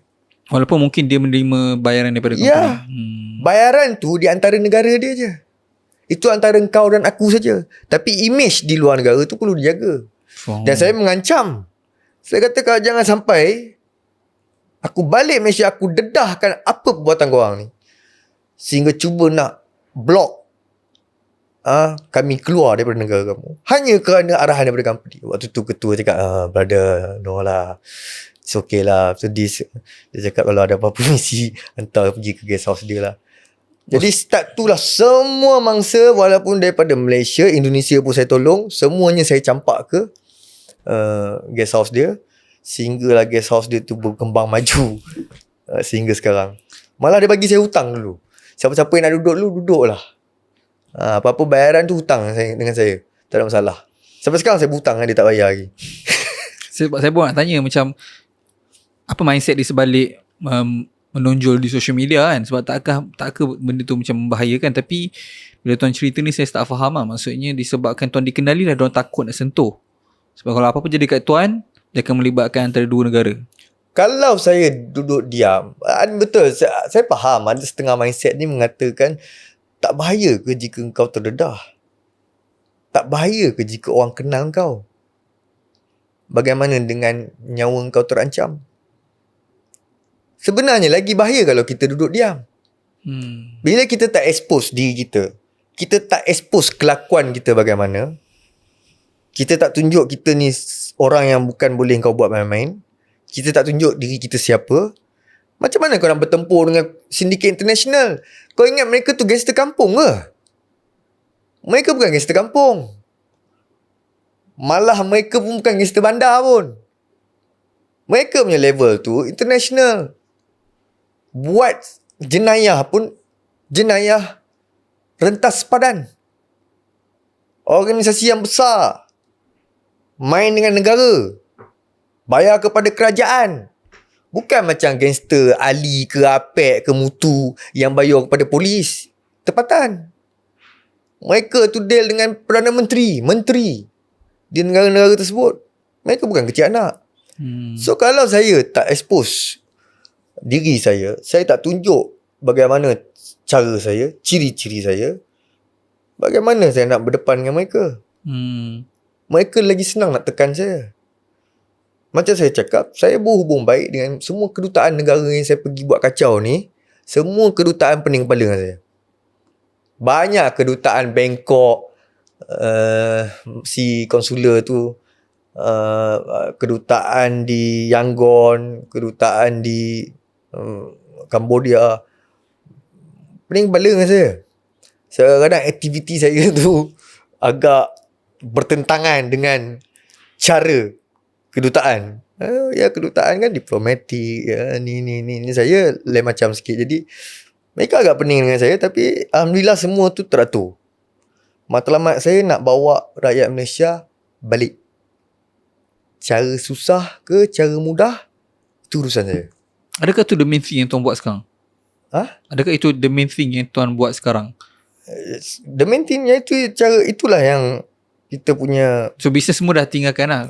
Masih lagi berjalan. Masih lagi berjalan. Cuma keutamaan tu masih lagi 40% pada bisnes, 60% pada misi lah. Dan sekarang ni saya rasa tak ada dah apa-apa masalah lagi kerana kes dah kurang. Kes dah kurang? Kes dah kurang. Kes ni melonjak tinggi pada tahun 2022, 2023, 2024. 2025 ni dah, bayangkan Vietnam tu sampai kosong saya buat. Tak cilik Myanmar, kosong saya buat. Golden Triangle Laos, terakhir saya selamatkan adalah pada bulan 8. Sehingga sekarang, kosong dah kes. Golden Triangle Malaysia tak ada? Laos dah kosong. Saya dah umumkan dalam sidang media. Sidang media saya pada bulan 8, saya dah umumkan. Dengan ini saya mengumumkan, semua kes-kes kita di Golden Triangle, kosong. Dah tak ada dah. Dan sehingga sekarang mana ada lagi kes baru di Golden Triangle, Laos. Tapi kes scam Malaysia diculik still ada lah. Cuma bukan di Myanmar, Kemboja. Sekarang ni paling banyak di Kemboja. Dia ikut trend lah. Berubah-ubah negara tu ikut trend lah. Dia tak ikut trend tau. Dia ikut pada negara mana yang memerlukan banyak pekerja. Kalau contoh Myanmar perlukan banyak pekerja, maka berlakulah proses untuk memerangkap rakyat Malaysia ni. Sekarang ni yang saya tengok market tinggi di Kemboja. Sebab tu di Kemboja ni paling banyak orang offer trip percuma.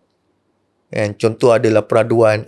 Kau boleh pergi Siem Reap kan? Pergi tengok Angkor Wat 5 hari. Bukan hanya untuk kerja je sekarang? Banyak. Ni antara salah satu contohnya lah. Jadi kau nak tak pergi kan? Mereka pun suka. 5 orang 5 orang. Okay, bagi nama. Tak boleh yang bawah umur. Mesti nak 18 sehingga 35. Syarat-syarat dia ada lah. Lepas tu join. Sampai sana habis. Ada juga daripada percintaan. Ada satu tim perempuan yang ditugaskan untuk cari mangsa-mangsa yang ada dan berhubung melalui platform media sosial, berkawan, lalu ajak mereka datang ke Kemboja. Mereka pretend diri mereka sebagai orang Kemboja lah. Jadi jantan-jantan durjana yang gatal ni semua kan, mereka pun sanggup offline. Tambah pula tiket awet sponsor kan. Laju lah. Sampai sana habis juga. Ada yang paling banyak Cina Malaysia ni kalau kena, dia orang offer kerja kasino. Sebab di Cambodia kan banyak kasino kan di Cambodia. Jadi ada yang offer manager kasino lah, bahagian ni lah, bahagian banking lah. Sebab di Cambodia ni pun antara negara yang paling banyak pusat perbankan. Banyak macam-macam jenis bank ada. Jadi offer position ini dan sebagainya, lala semua habis. Ada juga yang nak pergi deal barang. Contohnya lah, nak deal baju. Ada yang nak deal seluar. Konon-kononnya dia bagi tahu dalam platform tu, dia ni supply seluar jeans Cambodia. Saya pun tak faham seluar jeans mana datang daripada Cambodia. Cambodia pun pakai seluar jeans Thailand.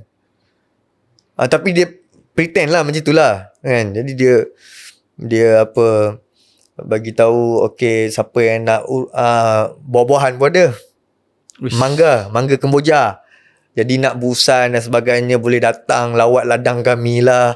So mereka ni pun terbang pergi ke sana, habis juga. Tu ingat tak saya kontak tuan tanya pasal Vietnam? Ya.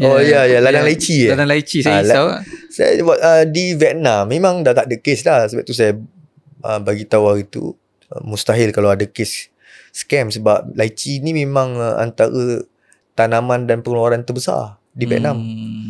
Jadi kawasan tanaman ladang lychee tu pun dia jauh daripada tempat scam. Tak ada kaitan pun. Dia dah kira wilayah lain tu. Kalau yang berdekatan dengan Bavet di kawasan sepadan di antara Kemboja dan Vietnam, itu mungkin lah. Tapi sekarang ni kerajaan Vietnam pun dah bantras habis dah. Dia pun nak jaga lah. Dia orang nak jaga nama mereka. Okey, sebab masa pun menceburi kita, tuan ada urusan selepas ni. Cuma salah satu soalan terakhir saya nak tanya, mungkin 2 soalan lah tuan kalau tak keberatan. Yang pertama adalah macam bila saya tengok tuan kat social media dan kita borak malam ni kan, especially bila kita ada rakaman dan sebagainya, saya terfikir, adakah memang tuan seorang yang keras begini, ataupun tuan mengeraskan diri tuan di social media untuk tujuan asal tadi, supaya siapa-siapa yang buat research pasal tuan tahu siapa ni orang berurusan ni. Mungkin tak sepatutnya bagi tahu lah jawapan kan, tapi saya just curious, saya nak tahu. Ataupun kalau ya pun, daripada mana asalnya karakter ni? Dia Kekerasan. sebenarnya kalau siapa yang kenal diri saya, dan saya percaya ramai yang kenal saya, even sebelum saya terlibat dengan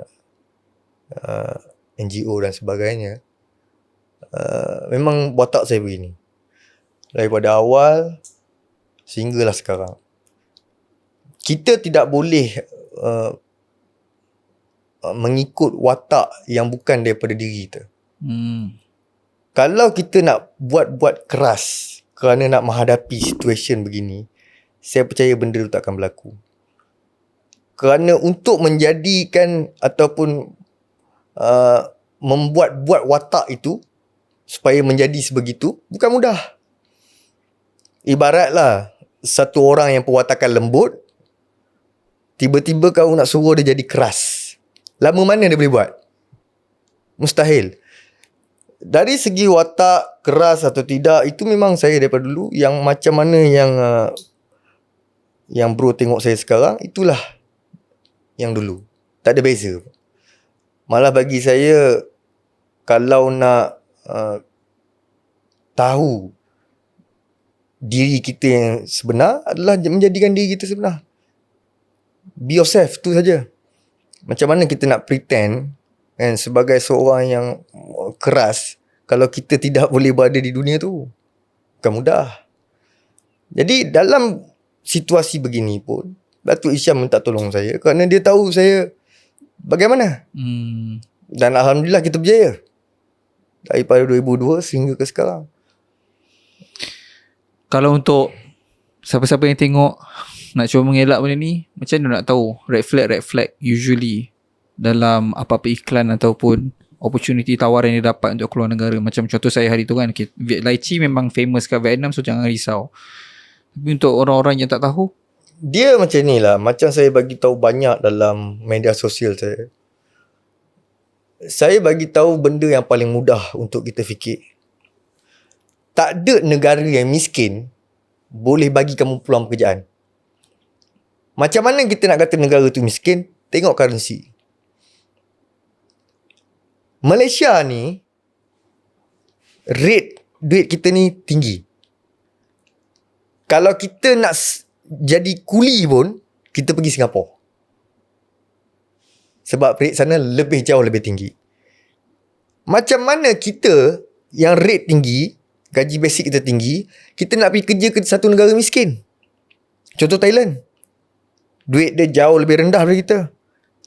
Kemboja lagi lah. Kemboja pun jauh lebih rendah dari Thailand. Myanmar lebih rendah daripada Kemboja. Laos paling rendah di antara semua negara ni. Rate dia sama macam rupiah. Kita fikir satu benda yang logik akal kita ni. Bagaimana satu negara yang lebih miskin daripada negara kita, kita boleh ditawarkan kerja gaji lebih tinggi daripada negara kita? Di mana logik akal dia? Satu negara miskin yang lebih miskin daripada negara kita, rate-nya jauh lebih rendah daripada negara kita, tawarkan kamu pekerjaan yang gaji dia lebih tinggi daripada negara kita. Common sense tak? Logik? Tak logik. Satu negara miskin Kemboja offer kita gaji $3,000 sebulan sebagai manager hotel. Pelik tak? Sedangkan negara kau jauh lebih miskin daripada negara Malaysia. Dekat situ je kita dah nampak bibit-bibit penipuan ni berlaku. Kita kena berfikir di tahap yang waras. Kalau kita rasa dari segi ekonomi negara tersebut, dari segi currency exchange negara tersebut, dari segi keupayaan negara tersebut jauh lebih rendah dari negara kita, mana mungkin mereka boleh offer yang lebih daripada negara kita? Sebab itu Malaysia ni, orang Malaysia ni level dia kalau nak kerja di negara lain, Singapura je. Brunei pun tak, walaupun currency tinggi. Brunei bukan negara yang ekonomi. Brunei bukan negara pengeluar.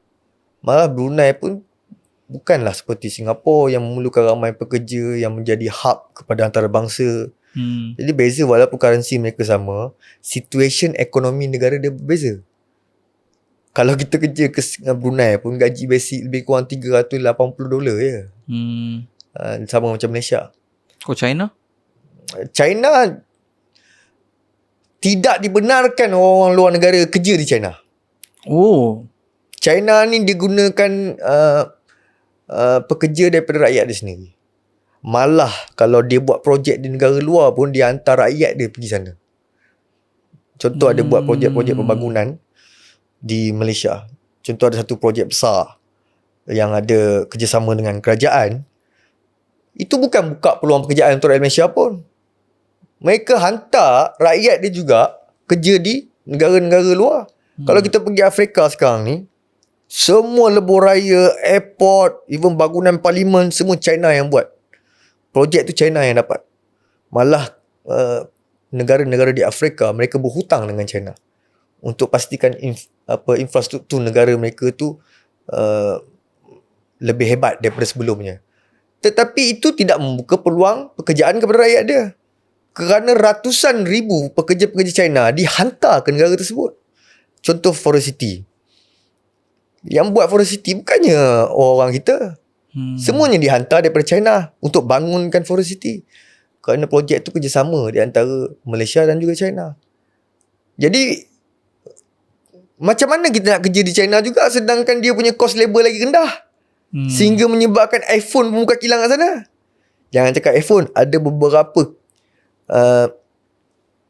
jenama-jenama international, beg tangan, jam, mereka pun buka kat sana.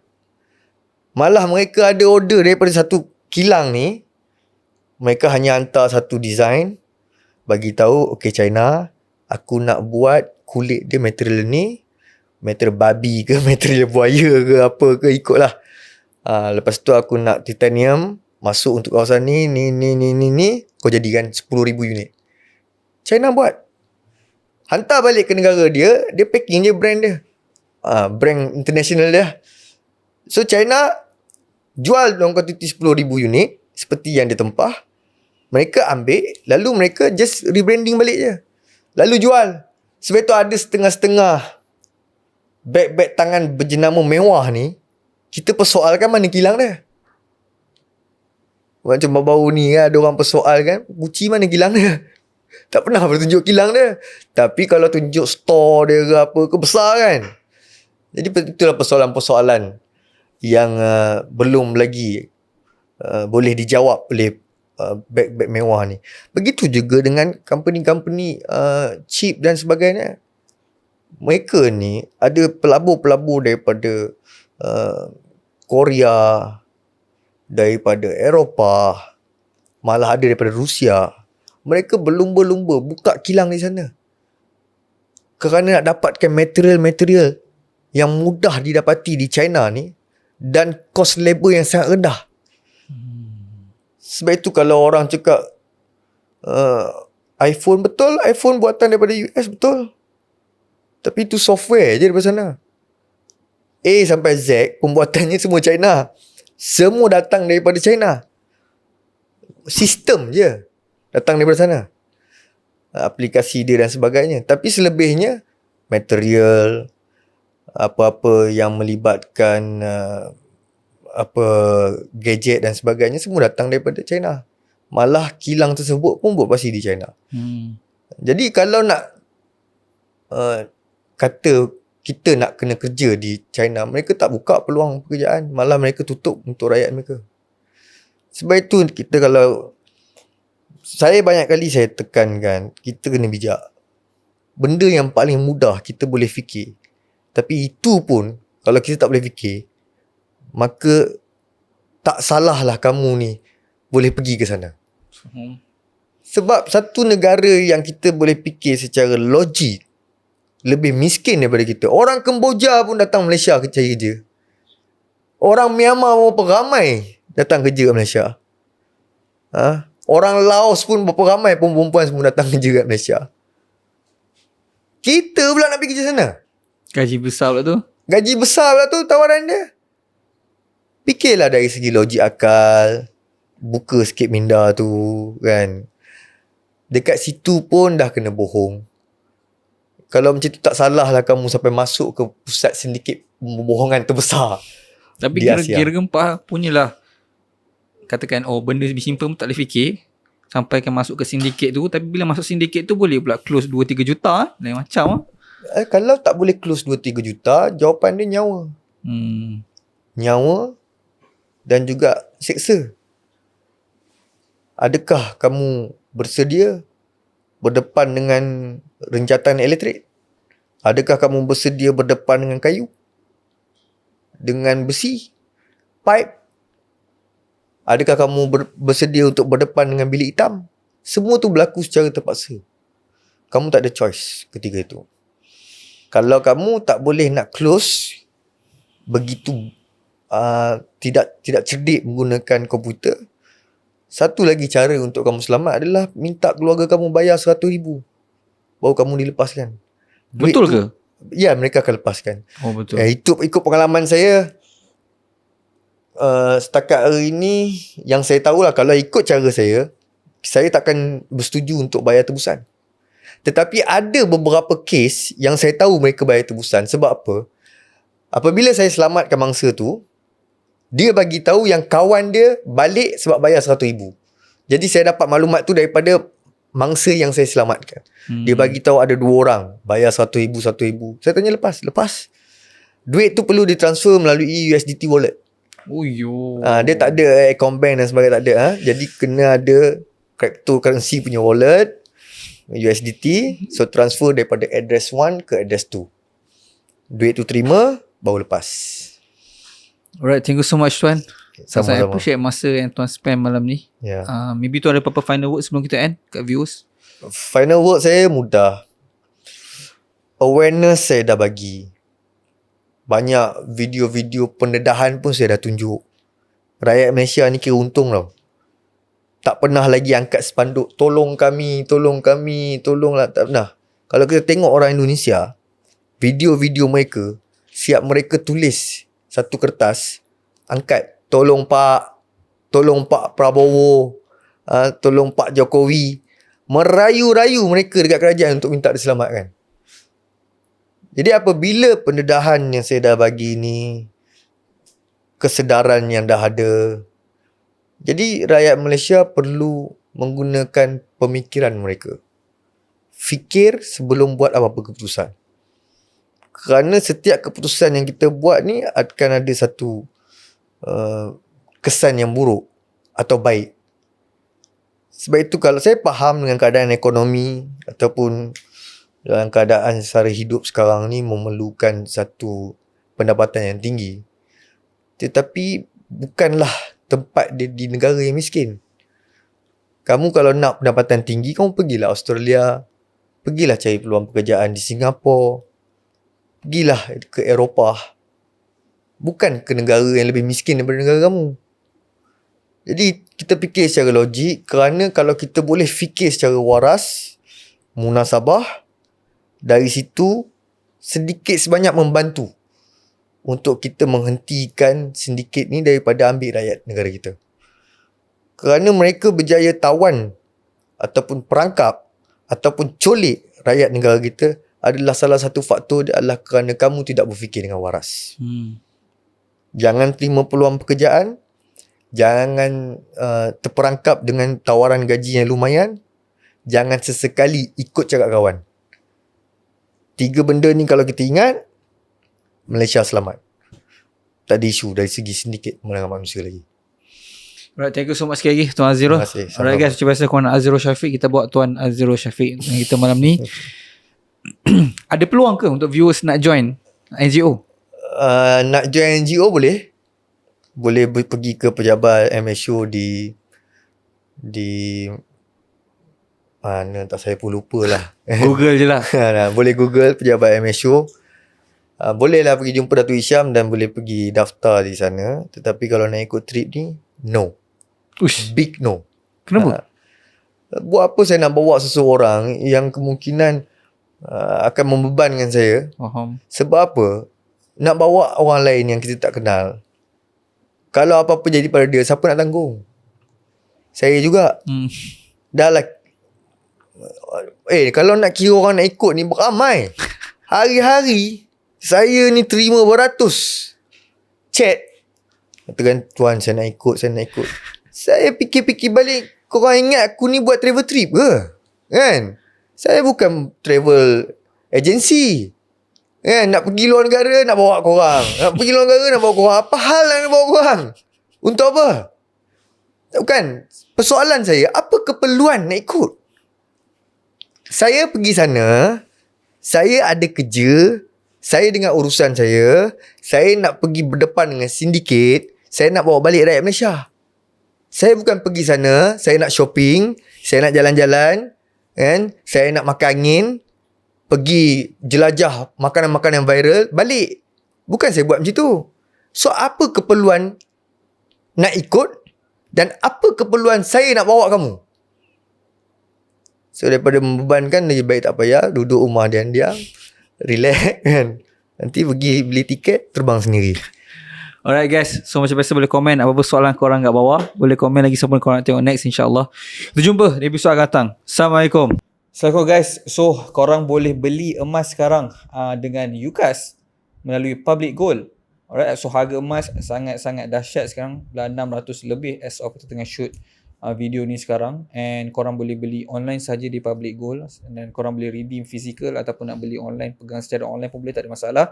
So klik link dekat bawah, join Telegram. Kat situ kita akan bagi step by step cara pembelian online.